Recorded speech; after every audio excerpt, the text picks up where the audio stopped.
Marcia Schwartz is a clinical social worker with over 30 years experience as a licensed psychotherapist, teacher, workshop leader, and healer. Her passion is definitely assisting fellow truth seekers to their pursuit of personal development and transformation. And the Path of Return, a spiritual guidebook for enlightenment in everyday life, gently and lovingly walks you through how you can live a life of integrity, positive intention, and right action while teaching the value of compassion and responsibility in everyday dealings and self with others. And the message found in the Path of Return offers a timely response to the questions being asked now by those searching for meaning in their lives and open to embracing spirituality. Path of Return is different from most books, for its emphasis is on remembering our divinity as we go about our everyday lives. So welcome into the Coach Cafe, Marcia. Well, thank you, and thank you for that wonderful introduction. Oh, you're welcome. It's our pleasure. We are thrilled that you joined us, and we have great appreciation for our guests. So, to begin with, of course, it's always very interesting to ask our authors, what is it that inspired you to channel this book? Well, the book was knocking at my door for a very long time, and I couldn't really read the signs of it, so I knew that I wanted to write something, but I had no idea what it was that I wanted to write. And one day I decided to just sit down and see what came out. And lo and behold, all of a sudden, all of this really wonderful wisdom started coming out. And I was touched, amazed, and made a commitment to sitting every day and allowing this information to come out. And it would come out almost like you would turn on a faucet, and then at some point the faucet would go off, and that was it. So a lot of information was coming through, and I was writing, and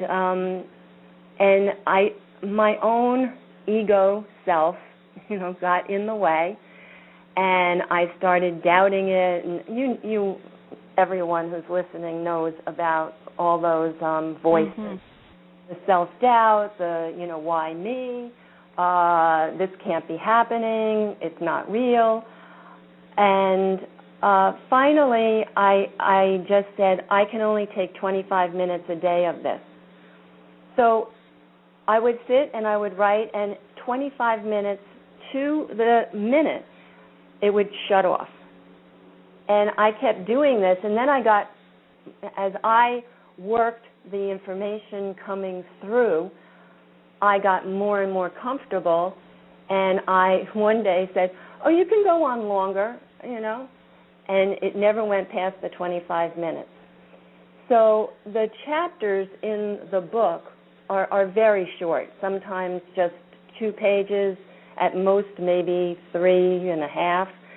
And it is what happened in those 25-minute intervals. It does make it nice to digest like that, though. It's like, oh, you know what? I have time to take, this bit and really, think about this and get into, experiencing this particular wisdom and take the time to think. So I think it's beautifully organized in that way. You don't feel overwhelmed by it. You feel like, okay, now next step, and now the next step. So it, in my opinion, it worked out beautifully. Yes, I think so too. It's so interesting too, Marcia, how having these years in the Coach Cafe, listening to how people describe how a book, like you perfectly put it, so beautifully said, where it was knocking on your door, and then like a faucet. That's a very often used description. Like it's there, it has to come out. You're trying to avoid it, but it's knocking there, and you have to pay attention, and finally you do, and it sit, and it just comes. And I love that because it's such a reminder that we all have that ability within us when we decide, that you're going to listen. You're finally going to listen. And I think that it's in all creative processes, art, anything that's creative, because you are able to allow something that is of a much higher vibration than everyday vibration to come to you in those times. And that's why people experience these creative processes as a meditation, a living meditation. Yes. Absolutely. Yeah, therefore the benefit of including that in your day, and you'd be surprised what starts to come through. Most definitely what starts to come through is that sensation, that pulsation of life force, and how you'd be surprised that, suddenly you're writing a book, right? Right. So what can you tell us about the core teaching that's in your book? Not simply, but I want to. It's very it's large, and I want to say that this is what came through, and I trust the source for me, and I trust it for anybody who finds it helpful. But for people, there's no intention here to challenge anyone's way of believing. I think that people walk on different paths to understand that which is greater than what meets the eye here. Our heart knows that there's something bigger than this everyday routine life. Yeah. And however one pursues that, whether it's religion, spirituality, philosophy, I honor all of that. But this is an interesting perspective for sure. The core teaching is that what we take as reality is an illusion. Well, that's a huge statement. Right. Because we know that this is happening, but it's almost like a play. We can look at it like a play with scenery and settings and actors. I mean, Shakespeare said all the world's a stage and all the men and women merely actors, and the idea of people coming in for the whole play of your life, maybe some family member who is there throughout your life. Right. Or people coming in for bit parts, coming in for one act but then not being there in the other acts. So the idea is that we live in concurrent realities. When people think of their peak experiences, they seem to be some sort of differentiation from their everyday life. Maybe it's when you're meditating, or maybe you're sitting on top of a mountain or at a beach alone and looking at the waves, but you have this moment of connection. And we think of them as moments.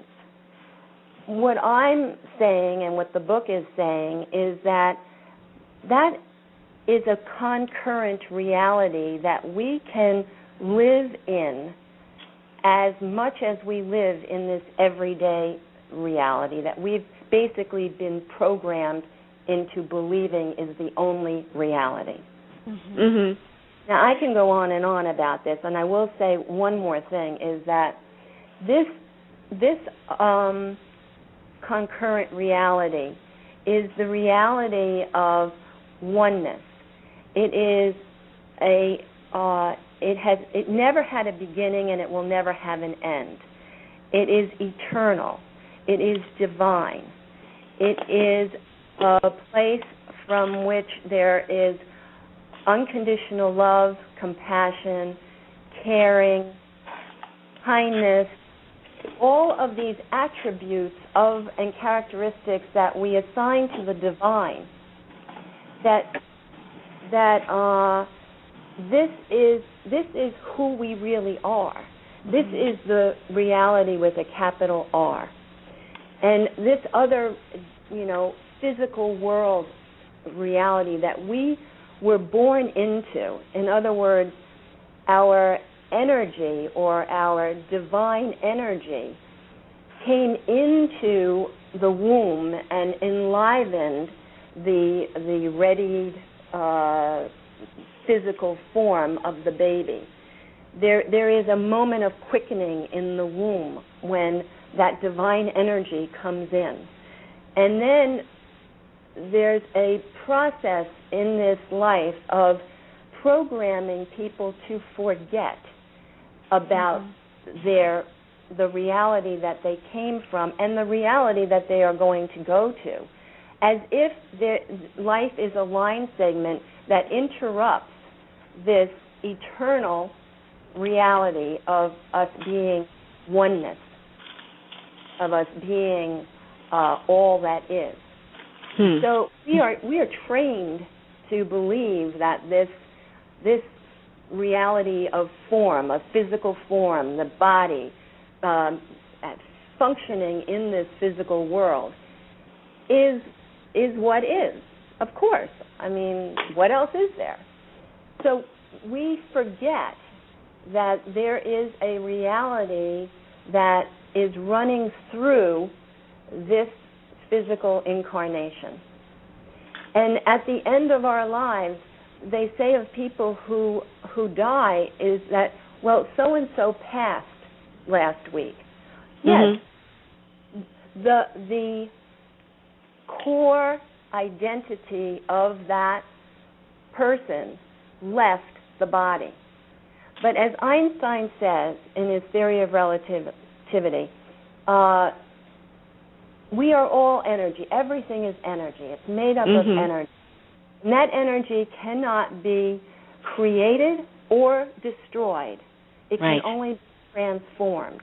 So that divine energy becomes transformed into this physical body, this physical world, and then when we leave, it becomes transformed again into its non-physical identity. But the teaching, the core teaching of this book is we can become enlightened, which means we can experience this world of form from this place of actually knowing that we are this divine energy, and making our experience in this world of form closer and closer to that experience of being divine, which is that we are compassion, unconditional love, wisdom, creativity, intelligence, understanding. If we use that as a living mantra to install and remember that this is who we really are, this is what cannot be created or destroyed, this is eternal and infinite, then we have the ability to function in our everyday life and be aware at the very same time that we are divine energy, and that is life-changing. So beautifully put. Yeah. Oh, my goodness, yeah. And you so do talk beautiful. about the suffering, and having, once we realize this and we can really live into this awareness, there's a great compassion that happens when we realize that so many people are in a state of forgetting, and that the pain basically that we experience in the human incarnation is the result of this forgetting. So once you remember, you talk about remembering who you are, then there's a great compassion for all of the people who haven't quite understood that yet. And I love the emphasis throughout the book on, coming from your heart, coming from that place of compassion and love, and that it changes your very selves when you do that. Yes, and that's how we become congruent with our divine identity, with our divine energy self, is by acting in the world as that self, as the characters and qualities of that divine self come through us. Yes, exactly. I mean, we're made in the image and likeness. We forget that. We're made in the image and likeness. So I have those same characteristics and attributes. And I like to kind of use that example of a drop of the ocean has the same characteristics and attributes of the ocean, but it's not the ocean. The ocean needs all of those drops to be itself. So therefore, and that aspect too of remembering more and more, it does open your heart. You're much more compassionate and understanding and aware that here we are all, I like to think, in the same boat, and we're all along this pathway leading back to the same destination. And sometimes it's not easy here, so to have compassion for each other. A lot of times, in fact, for some people, it's not easy here. So, having that open-hearted experience that is certainly a characteristic of whatever you want to call your divine creator, and live it, you soften, you love, and you don't get so aggravated as much as you used to, I find anyway. One of the things that you're saying, too, Marcia, is you refer to spiritual alchemists. So how are we spiritual alchemists in our lives? Spiritual alchemy is transforming your personal ego-centered identity into the realization of your divine transpersonal identity. Alchemy is defined as taking base metals and transforming them into gold. So if you take the lower base vibration of the forgetting, which is what happens in the world of duality, and raise that through your realization, your actualization of your divine energy self identity, you are actually taking the baser frequencies of, say, negativity, hate, jealousy, judgment, all of the things that actually bring us suffering in our life of form, in this incarnation, in this physical world. If we take those things and raise them to compassion and understanding and tolerance and patience and for instance, when I practice this, if one of those nasty, snarky feelings come up, like for instance, because we're in a world of duality in the physical plane, we compare ourselves. So if I start to think that I am lesser than someone, I will go to, I am divine energy. I am love. I am kindness. I am good. And I will bring that vibration of insecurity up. I will raise it. So I don't get stuck in those negative and low vibration energies. I can, by applying that mantra, I am divine energy, and as such, and then going through the things to balance out whatever negative emotion I might be feeling, then I have transmuted that energy. I have practiced alchemy.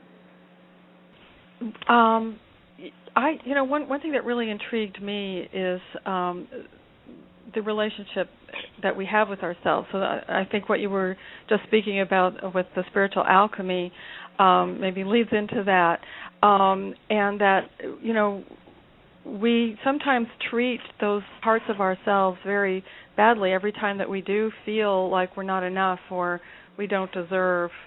That we're actually, you liken them to like children that you might abandon when you do that to yourself, and that it's important to love those portions of ourselves. So can you speak a little bit about that and how we might address, when those feelings about ourselves do come up, that inner critic comes up, and we treat ourselves badly? I would love to. And first of all, we always have a relationship with ourselves. The question here is, what kind of relationship are you and I and everyone having with our own self? Is it critical? Is it, do we put ourselves down? Do we hurt ourselves? Do we tell ourselves negative things? Or is it unconditionally loving, compassionate, empowering, understanding? Do we provide a safe place for ourselves within us? Or have we just taken on the introjects of the critics that were in our life and the people who put us down and the people who made us feel inferior by, not that they made us do anything, but as a result of interactions, we start to take in these parts that then become our own. And I always say to clients, and we do such a better job of it than anyone else did. We may model our critic on someone who criticized us or those who did, but boy, when that critic is inside of us, it does a bang-up job. Mm-hmm. So it's how do we have a loving relationship with these parts? How do we create within ourselves that divine energy, that self, that compassionate, unconditionally loving self, who will speak up when the other parts start to tell us these really hurtful, difficult things? When you switch and realize that we're in concurrent realities, and you empower yourself to be in the divine energy reality as your resting place, that's where you come from, you automatically begin to have a very compassionate voice that will speak up when another part of you starts to give you a hard time. So, yeah, we have all of those parts. And we also have the parts that, the subpersonalities that result from interacting with those parts. So if you have a critic, that means that you have an insecure part. So how do we heal? How do we go to the aid of that insecure part? And remember, the critic is not bad. The critic is just serving a purpose. It is modeled after the original critics, and truthfully, a lot of critics are criticize us, especially as children, because they are trying to protect us in the world. That's not always the case, believe me. As a therapist, I acknowledge that, but sometimes. So what we want to do is have this relationship with ourselves, that we are aware whenever we are not feeling at peace and feeling loving, and a subpersonality is operating. And we can go to that, what is, what would be called cathected energy, but it still holds the trauma. We can go with love and healing that part with our relationship with it. Now, this is not, we're not talking about split personalities here. We're talking about splits in our personality that we mostly all, certainly everyone I know has. So what we want to do is we want to integrate these parts that we're not able to process whatever happened to them into our larger personality that is based on love and compassion. And we can actually talk to these parts. A lot of this came out of the funding that went into alcoholism studies in the 80s, where the inner child work was a byproduct of all of that research. Mm-hmm. The inner child was a part of us that exists on an energy level and that holds all the pain.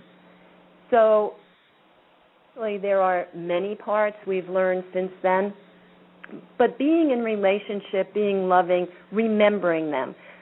The core thing of all of these parts is that they feel abandoned and rejected by us.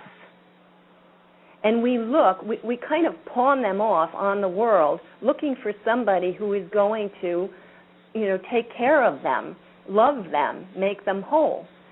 And all they want is for us to do that. So if we don't do it, they're out looking for somebody else to do it. And there is nobody else that can do it except ourselves. So that was exactly. a lot. Yeah, that. Well, so very all of that, so very important for everyone listening, Marcia, to really listen to and apply in their lives. How many people are going here and there and everywhere looking outside for something that's going to fill that gaping hole, and turning, and you and us and everyone who joins us here, helping people turn around and face the other way, develop that relationship, and you'll find the healing there. You'll find the peace there. You'll find the feeling that you're looking for that you were trying to fill with these other ways, especially with, bringing that up where, I guess fortunately, yet at the same time, unfortunately, that research has been done and with alcoholism being certainly one of the ways people look outside of themselves to finally feel some semblance of peace, That's how I look at it. Everybody's looking for relief from something, and why is that? And certainly with, especially what you're reminding us too, Marcia, is look, I feel that had it been the beginnings of your existence here with these kind of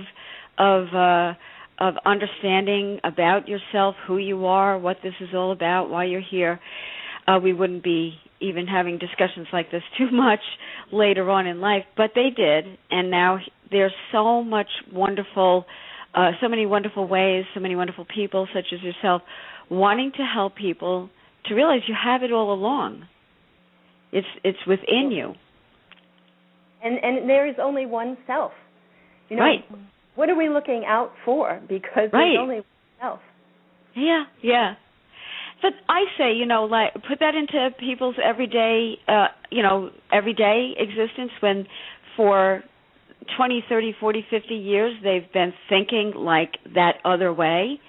You have a trained mind. And now now it's a retraining, and it is to be compassionate with yourself. It's going to take some time to become transformed. But it's available. That's what I say. It's available. It's there. And as the more you contact it, the more it'll, you'll like, to me, I feel like it flips. You were so much in your thinking mind and your ego. Now you're going to flip it, and you're going to be mostly in that spiritual essence, right? Well, that's one way of looking at it, but no, because that's still living in the world of duality. We have been so trained in dualistic thinking that is really the message in this book. And I don't expect people to they can read the whole book, and we are so programmed into dualistic thinking that it's hard for us to get out of it, to see that we are in concurrent realities. And in that other reality, the divine energy reality, which is your true identity, because it always was, is, and always will, that there is no separation. There's no separation. So to be able to embrace and remember who you are in that essential reality, while you are still in this functioning in the marketplace of your everyday life, that's what I see as enlightenment.